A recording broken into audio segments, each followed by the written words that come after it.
Hey guys, how we doing? All right, just got back. Hoagie Nation Festival, Philadelphia, Tears for Fears, Hall & Oates. Was a great time. Colin and I had a blast, so we're going to talk about it. It's coming up now.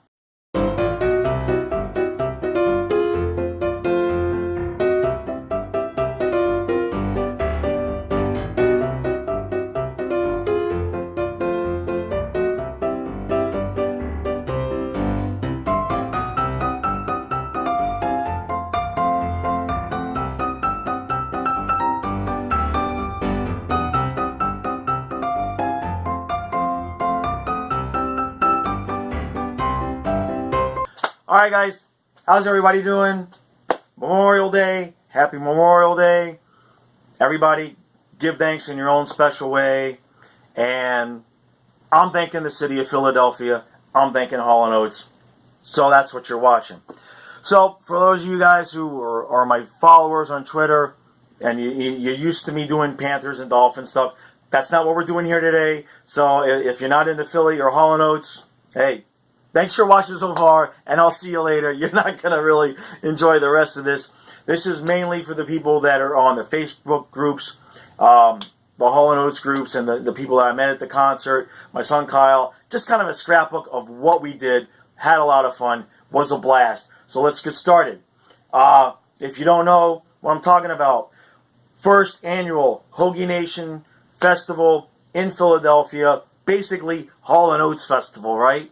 But they named it Hoagie Nation because, as Daryl Hall said, what better way to bring people together than the love of cold meat and Amorosa's rolls from Philadelphia.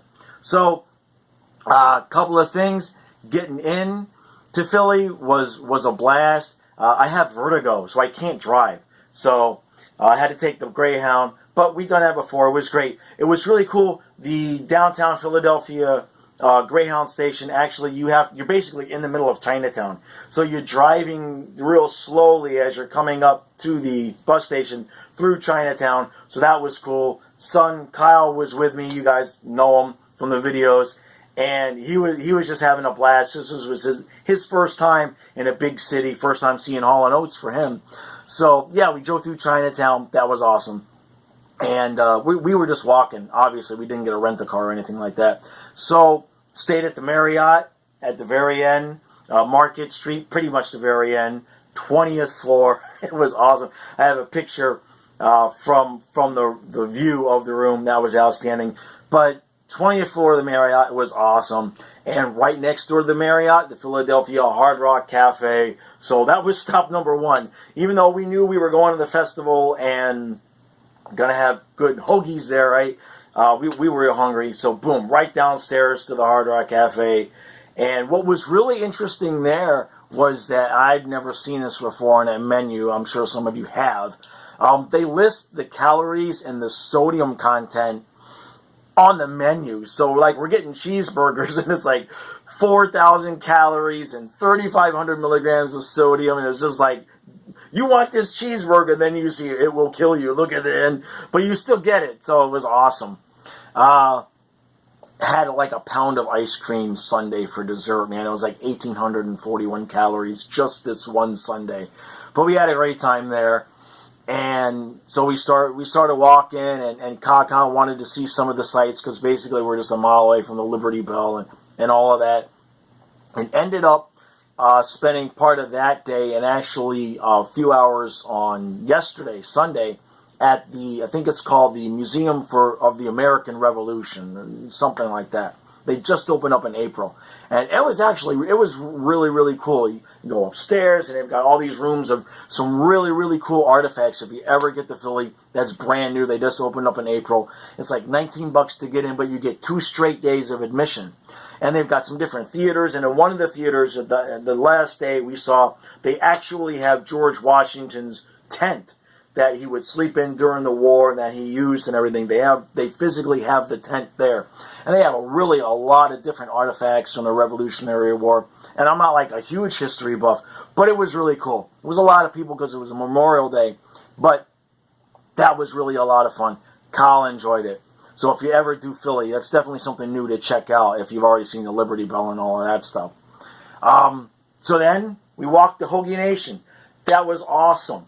You kind of, it was on Penn's Landing, so you go down a bunch of steps, and you're walking along the river, and then you walk along, basically on the river, but there was a lot of businesses like a Dave & Buster's and stuff. It was really, really cool. And one thing that I'll say about Philadelphia, which I don't know if it's true in other places, but they really did it right. There were a lot of, not just your regular street vendors that had kiosks and you could tell that they were professional. Guys were just selling bottled water out of the trunk of their car. Right? They would just pull up and they got bottled water and candy bars, and it was awesome because nobody messed with those guys. Nobody was walking around with code enforcement or anything official trying to get people that were just trying to make a buck and have them stop doing that. So I thought that was really, what's more American than buying a 24-pack of water bottles at Walmart and for $4 and then selling them on the street corner for $1 to, people who've been drinking and standing in the sun for 6 hours. There's nothing more American than that. And it was just great to see nobody mess with them. Like, dude, let them make a couple of bucks, right? It was awesome. I loved that. So we get into the festival, and that was pretty easy to get in. They were having some problems scanning tickets, but basically, if there was any kind of a problem scanning the ticket, the guy was just like, just go in. Nobody cared. So it wasn't anything. The bag search was not inconvenient. It was pretty simple because I had my backpack on because I wanted to get some souvenirs, which we'll talk about later. And so you walk in, and it basically was set up where there was 3 stages, kind of a medium-sized one, a small one, and then the big one all the way at the north corner, which that was the more Hall & Oates were going to be. They had a lot of other people. They had Alan Stone, obviously Tears for Fears, G-Love. I watched the G-Love concert before Hall & Oates. It was weird how they did it, and that was something I kind of wanted to get into, but I guess I will now, where the shows were staggered amongst the stages. Because Hall & Oates, obviously, they're on tour right now with Tears for Fears. So if you go see them in arena, it's Alan Stone, and then it's Tears for Fears, and then a break, and then Hall & Oates. Well, the way that the stages were staggered and the fact that it was general admission, you kind of had to pick and choose at the end. G-Love was on the main stage, and then as soon as he was done, Tears for Fears was on the stage all the way at the entrance. And basically, within 20 minutes of them being done, Hall & Oates were on the stage all the way at the front. So there were a lot of people, myself included, that kind of had to pick and choose. If you really wanted to get a decent seat for Hall & Oates, you weren't going to be able to watch Tears for Fears, because by the time that you would have watched Tears for Fears and gone all the way up to see Hall & Oates, you were going to be all the way in the back, which for some people was fine. But there was a lot of people that were standing, waiting for Hall & Oates. They were like, yeah, well, we would have liked to see Tears for Fears, but so maybe next year they could not stagger the stages as much. I get it. They have to get everything set up, and they kind of wanted the acts to be one on top of another. So really, there probably isn't a way to avoid that. And that's just a small thing. Anyway, 9 o'clock comes, Hall & Oates come on, and outstanding, man. I cannot believe how good he still sounds. Daryl, obviously. They both sound really good, obviously. But Daryl just really, the pipes were lit last night. If you're a Hall & Oates fan, you know that there's the one level, and then there's another level that he gets to every once in a while with the energy, and he hit that. And it was just, we were all hoping it because it was Philly. And everything, he was just going for it all, man. Where maybe you've seen some of the recent videos where he's kind of maybe a little bit guarded, especially the beginning of the tour. He wasn't quite sure with some of the notes that he was hitting because of the throat issue that he had. But he was just going for it all night long. He just like, the hell with it. And what I found interesting, he was using a little bit more reverb than normal, but he wasn't trying to hide it. It was he was like using it as another instrument, so to speak, to kind of give things a little bit more depth. He was playing with it. He was telling him to go up and down. It was outstanding. It really was. The set list, they opened up with Family Man. one of my favorites. It's really actually a good song to open up with. Earlier in the tour, I think they'd been opened up with Adult Education. But Family Man really kind of suited the night to open up with. That was awesome. They get into Maneater, Out of Touch, and then a surprise, Did It in a Minute. It was a surprise to me. That foursome, that way it was a great way to open up the show. Personally, I would love to see them open up with Dance on Your Knees and Out of Touch, but it's trifle at this point. Everything sounded good. I love the interplay between Charlie and John on Maneater, on the sax solo. That's always a lot of fun. The best job I've ever seen of that was in the Change of Seasons tour when I think it was Eileen Ivers, I think that was her name, was on the cello, and she was echoing Charlie, so it was the sax and then the cello. Nothing's ever going to beat that, but I like what they do now with the sax solo and then John echoing. I like what they're doing there. So after Did It in a Minute, that was a nice surprise. They get into Say It Isn't So, and I love that. I love the ending. No offense, but I do miss Tommy there significantly when he would get on the guitar and blend with Daryl there at the end. They still do a good job with it now, but that's definitely one spot where I'm like, man, I miss Tommy at the end of Say It Isn't So. Again, if you've watched them over the years, you know what I'm talking about. And then try this again. My phone just refuses to take video. That's twice it stopped me in the middle of this review. So where were we? I think I was getting into Say It Isn't So. Well, it's frustrating. You get on a roll and you get this little dot that says video. It's just stopping on me. I have to delete a bunch of stuff. Anyway, they get into Say It Isn't So, and we talked about how I miss Tommy. And then they got into You Lost a Loving Feeling. That was just awesome. I've never seen them do that song in concert, and they really rocked out at the end. And boy, everybody was just really surprised. A lot of the people in the crowd, obviously. Crowd was great, and everybody sounded good. And then they kind of got they brought it down, got into One on One. She's Gone, and then the treat for me. I knew this was coming. Sarah Smile, Wait for Me, and Is It a Star?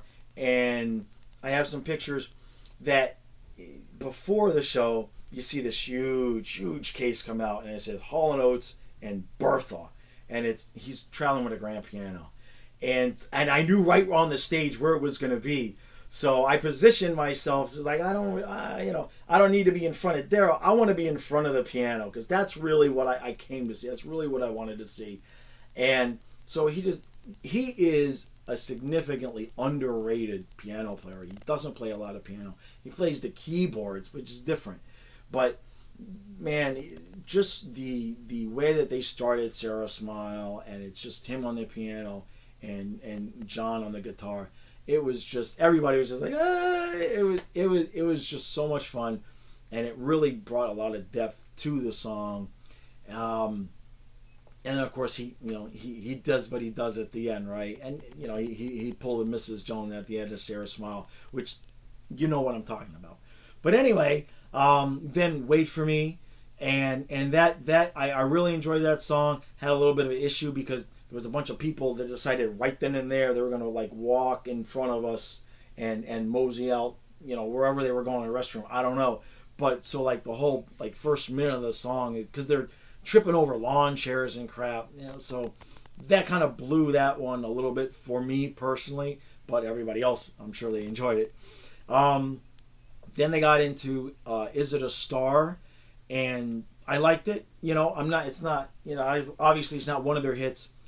It's well done. I liked how they did it. They kept it short. They didn't do a huge jam session at the end.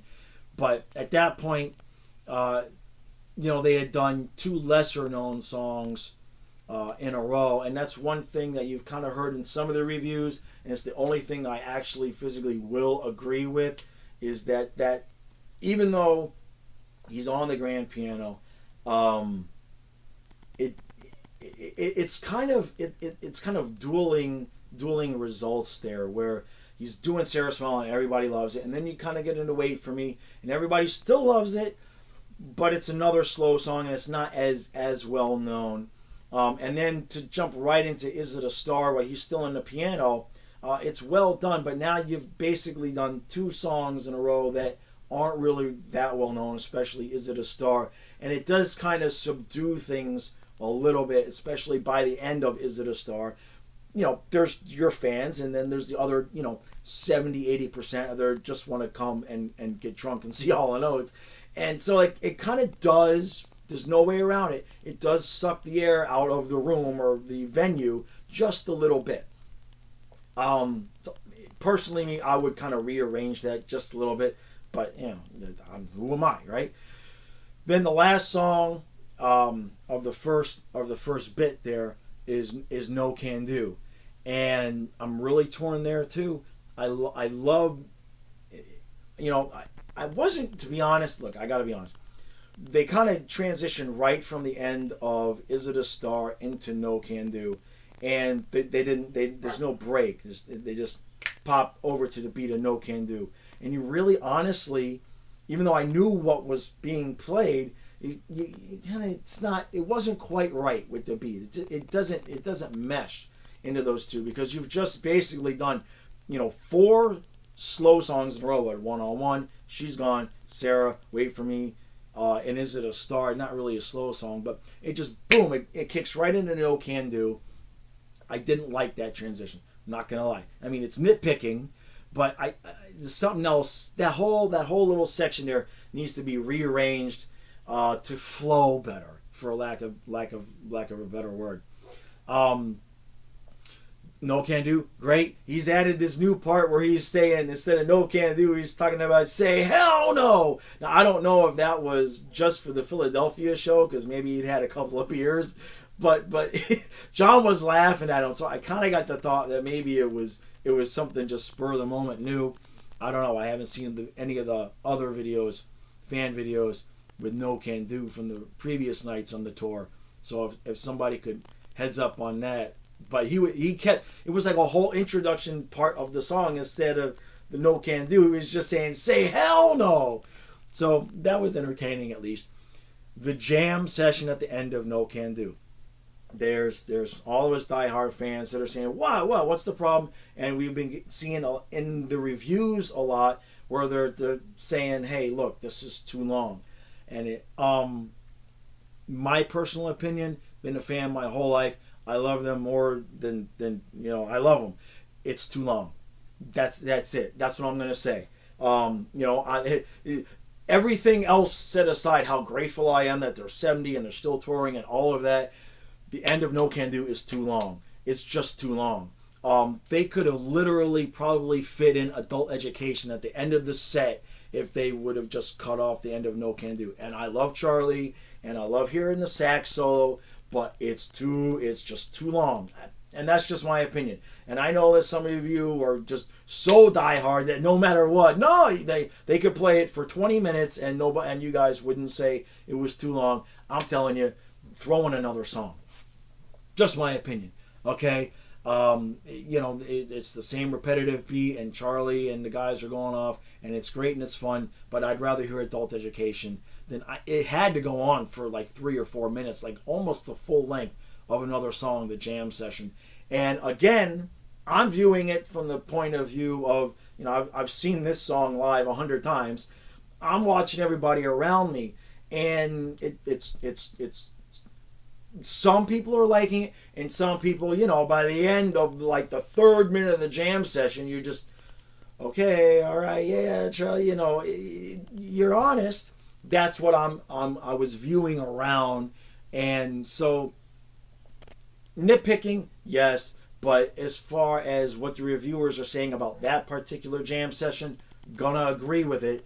I hate to do that, but it was long. Even for me, who I'm trying to come at this from the point of view of it's not too long, but it is.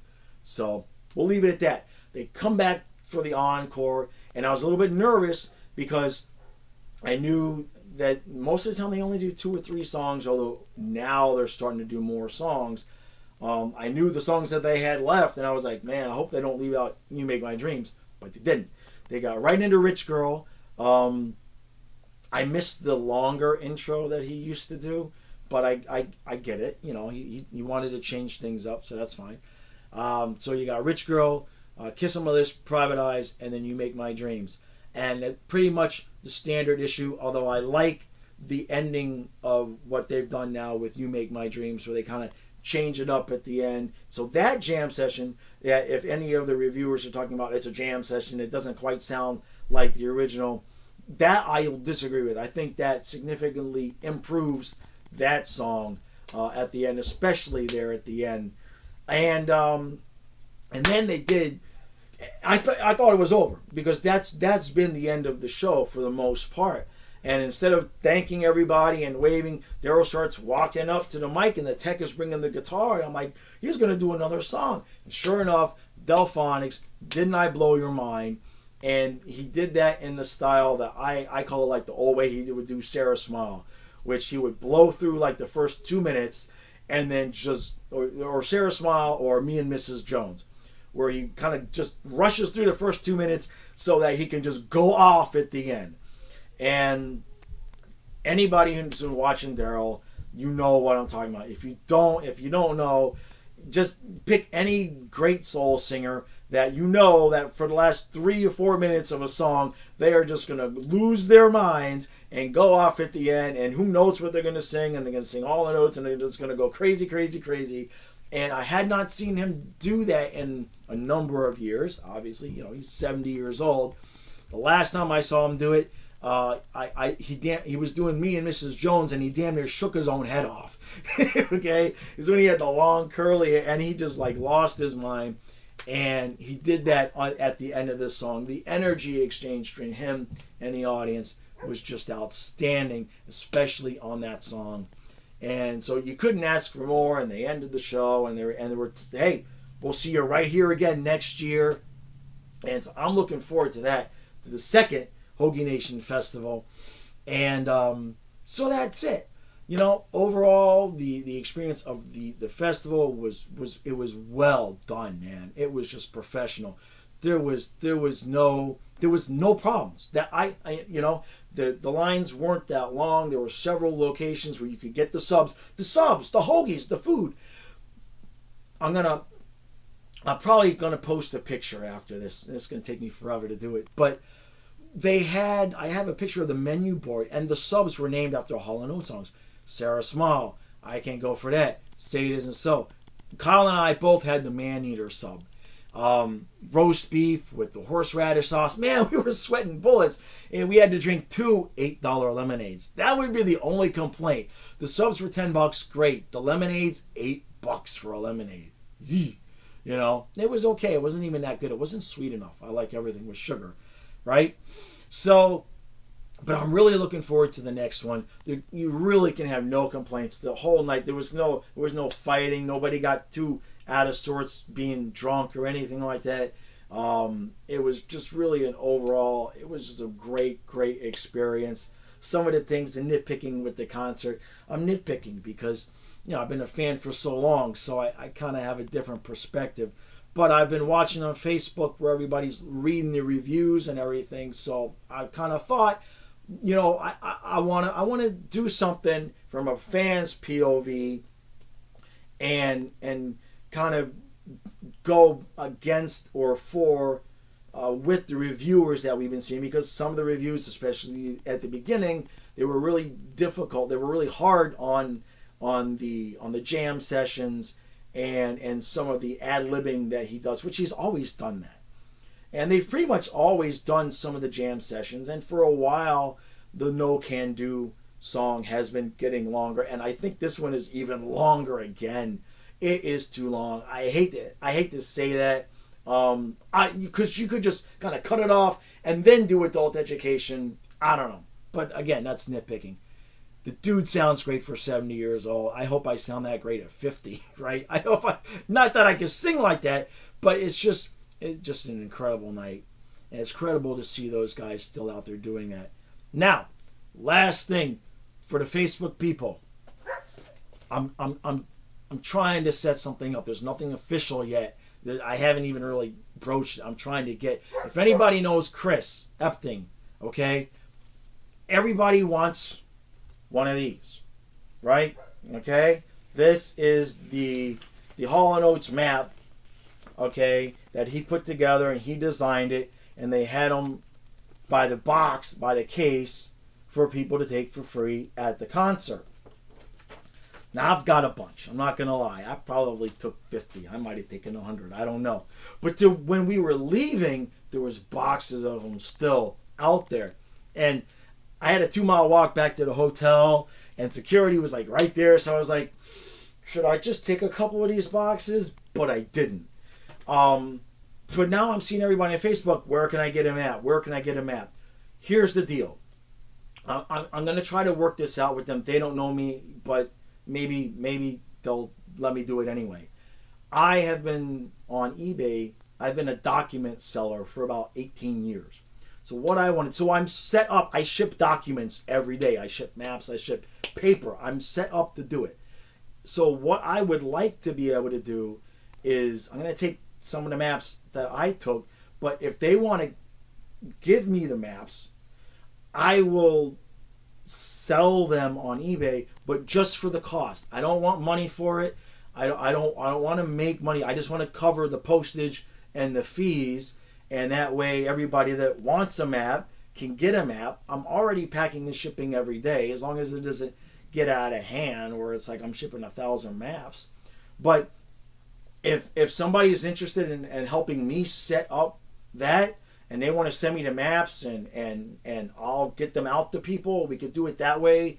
Or if anybody has any ideas, I'm willing to give my time that way, as long as I don't have to pay the fees and the postage, since I ship documents. That's what I do. So if anybody wants to alert them to this video and my idea, that's what I'm willing to do. So you guys let me know how that works out. I know this is long, so I'm going to cut it now. Thanks everybody for watching. Hopefully we can work something out with the maps and get you guys what you want. Hey, it was a great time all the way around. Thank you, Hall & Oates. Thank you, Philadelphia. And thank you guys for watching.